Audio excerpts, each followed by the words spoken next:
Hey everybody! So, it has been forever. 久しぶりですね。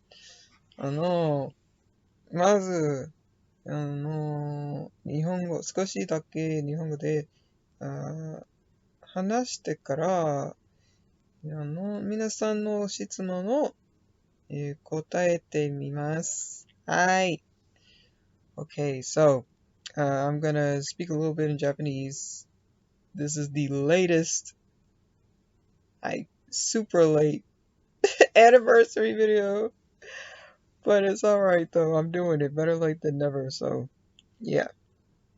I'm gonna speak a little bit in Japanese. I have my notebook with stuff that I've written down because y'all know my memory is terrible. And, yeah, I will have in the description box, like, everything kind of written out about what I said because I'm horrible um, with, what are they called? Subtitles. The program that I use is not it's a pain, like, and it's so difficult to try to make it. So I'm just have everything written down, but let's go. Okay. はい。うん、じ実は私の日本語の記念日は、4月4日です。だけど、でも、うん、今日動画を、作っています。はい。今、8月、どの日どの日はい。8月21日です。はい。あの、うーん、日本語を勉強していて5年ぐらいです。はい。あの、今年は、うん、うーん、うん、最初、日本語がずっと下手になっちゃうと思いましたけど、うん、あの、まだスペイン語を勉強していて、うん、中国語も、えー勉強しようにしまし、したから、あの、うん、自然に日本語が少し、だんだん、うん、下手に、なると思います。はい。だから、あの、二国語二カ国語二カ国語を、勉強していても、あの、大丈夫。大丈夫です。はい。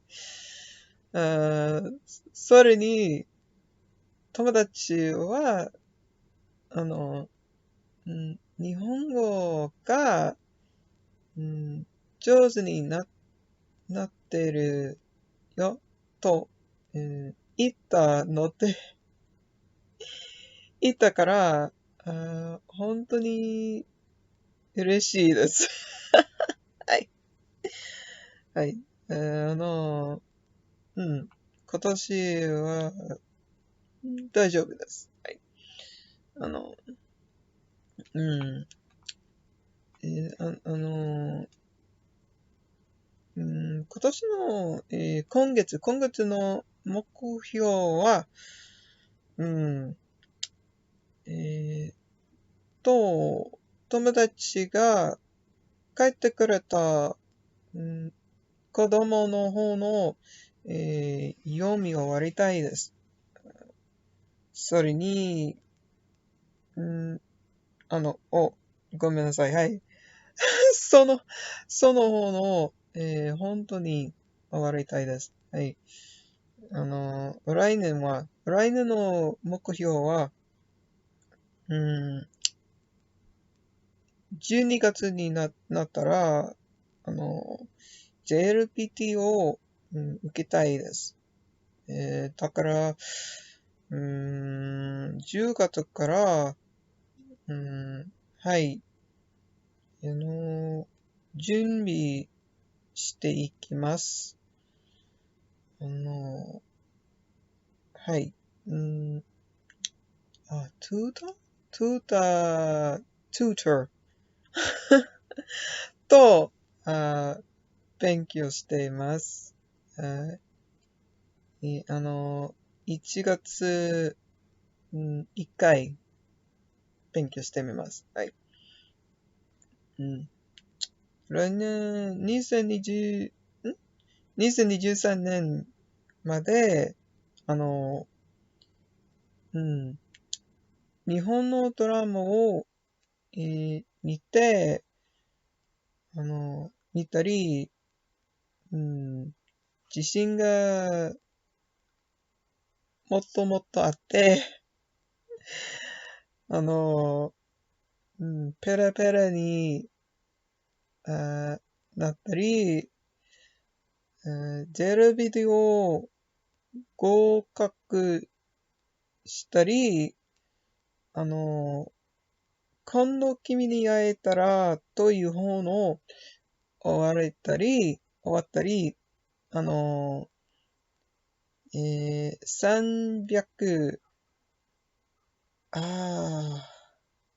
数が難しい。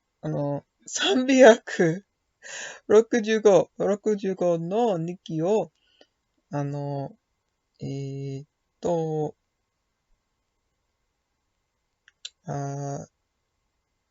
終わったりしたいです。はい。終わりです。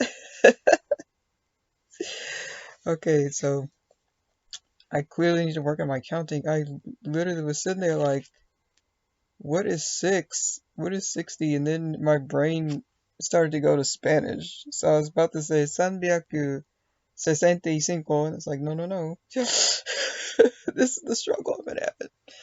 Okay, so now for the Q&A. Q&A. This is 英語だけです, so only in English. Someone asked me about the writing system. So, like, how did I go about learning the writing system? So, Japanese has a syllabary called the Gojuon, which is literally like 50 sounds, right?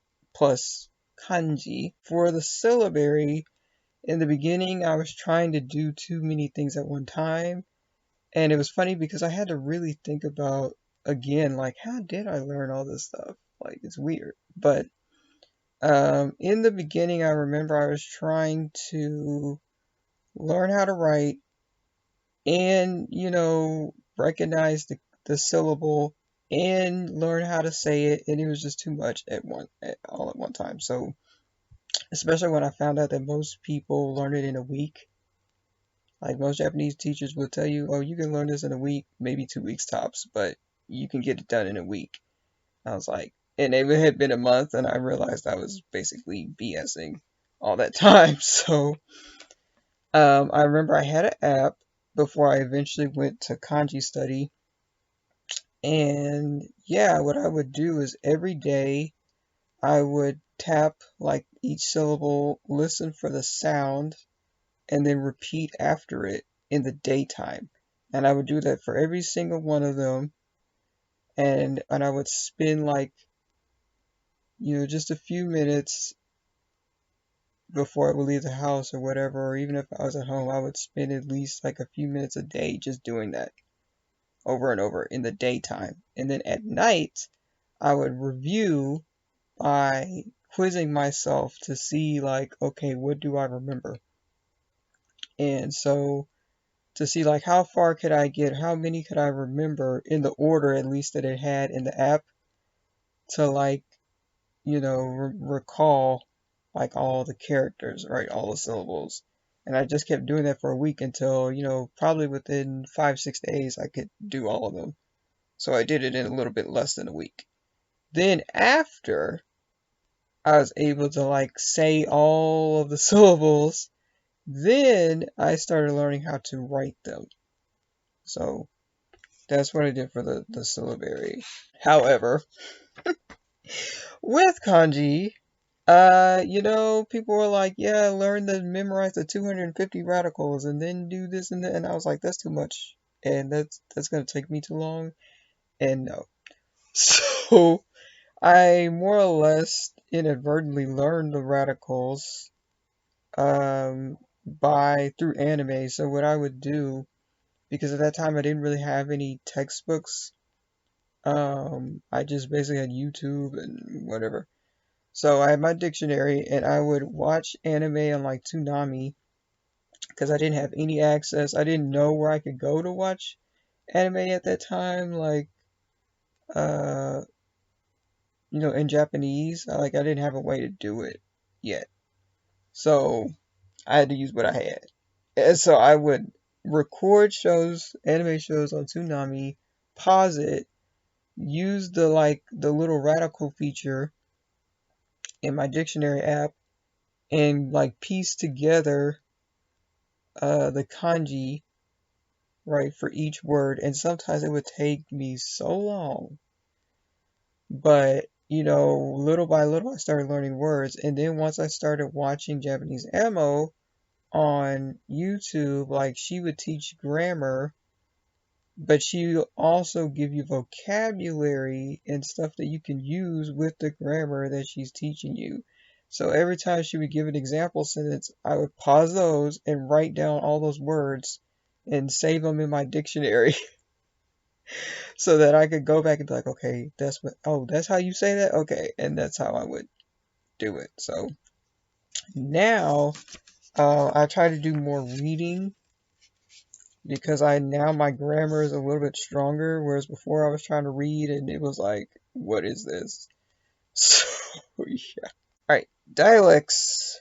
So somebody asked a question about dialects and I cannot remember because I accidentally deleted my older questions, but they did ask me about dialects and if there were any like ones in particular that were dying in Japan, and to be honest, I have not gotten that far into Japanese culture yet. Like I feel like my knowledge of Japanese culture is very shallow. So 多分来年の目標はもともと日本の文化を学んだ方がいいと思います。So I definitely think one of my other goals for next year will be to study more about Japanese culture. But I did learn about the Ryukin. I don't think I'm saying it quite right. About the Ryukin language. Some people call it the Okinawa dialect, but Okinawa used to actually be an island. And it was the Ryukin Islands, which I did not know. Before Japan came and conquered them. But yeah, that language, it sounds like Japanese, but it's not Japanese. It's like something totally different. And they do have their own dialect within that language, and it's like a dialect that's spoken only by the royals. But unfortunately, it's dying because the family members, it's like the younger generations, kind of like, you know, in some families, the younger generation stops speaking it. So, so that is kind of dying. But as far as the Ryukin language, I think they are still preserving it in Okinawa. So yeah, it's really interesting though. My current level. So my current level, it's possibly in 3. I don't feel like it's in 3 though. I think I'm in 3 maybe with grammar or like certain things, but I don't feel like I have in 3 level intermediate level Japanese. At the same time, when I look at beginner level Japanese, it's too easy for me. So maybe. Um, but yeah, I'll be doing an assessment with some tutors I already did one with another tutor, and he's like, "You seem to be okay." He said "daijoubu." He said my N3 was "daijoubu," which is like, it's okay. You're all right. So to me, that means like you're not strong. You're not a solid N3. Like you're kind of there, but you need some work. So I'll see what the other two say, and we'll just go from there, child. What has improved your learning the most? Oh my goodness. Learning to not be strict on myself. Like it has to be done precisely this way in exactly this order. I have to do a book like this. I have to do it exactly like they said, because if I don't, then it's wrong. Yeah, I stopped doing that, and I've learned to just be like, it's okay to not, do it like everybody else, especially if it's not working for you, right? Scheduling, which I really need to like get back to doing that, but making a schedule has been helpful to keeping me on point. When I have a schedule and I know like what my objectives are for that day, I stay focused. And then for people with ADHD, you need a schedule anyway. So yeah, that and doing language exchanges as well, like having a consistent language partner, I think has also been very helpful with, you know, my speaking at least. And not trying to do everything at once, like being like basically tackling those little goals, cutting the big goal into a smaller, doable goal instead of trying to do everything at one time. This last one, though, this last question was kind of hit me in my chest. What helped you keep going? Did you ever feel frustrated and want to quit? And yeah, absolutely. That first year especially was extremely hard. I still get frustrated because I'm not able to express myself the way that I want. I get frustrated when I'm reading things and I still don't understand what I read, or when I hear something and I can hear all the words, but I don't know what all the words mean. So yeah, there are good days and bad days for sure, but I keep going because I remember um, a time when I used to be extremely hard on myself. I was too afraid to go after things because I had convinced myself in my head that I couldn't do it. And so every day I just show up for myself, one, to prove myself wrong, right? All those lies that I've internalized in me. But then two, to show myself that I can do it and I will do it when I don't quit, when I choose to be consistent, when I choose to keep smiling and keep going, even when I have had a horrible day, right? Or I feel like I've had some, a major setback somewhere, right? So, yeah, it's like in that, I can hope that, hey, if I can do it, then that will inspire somebody else to go for it.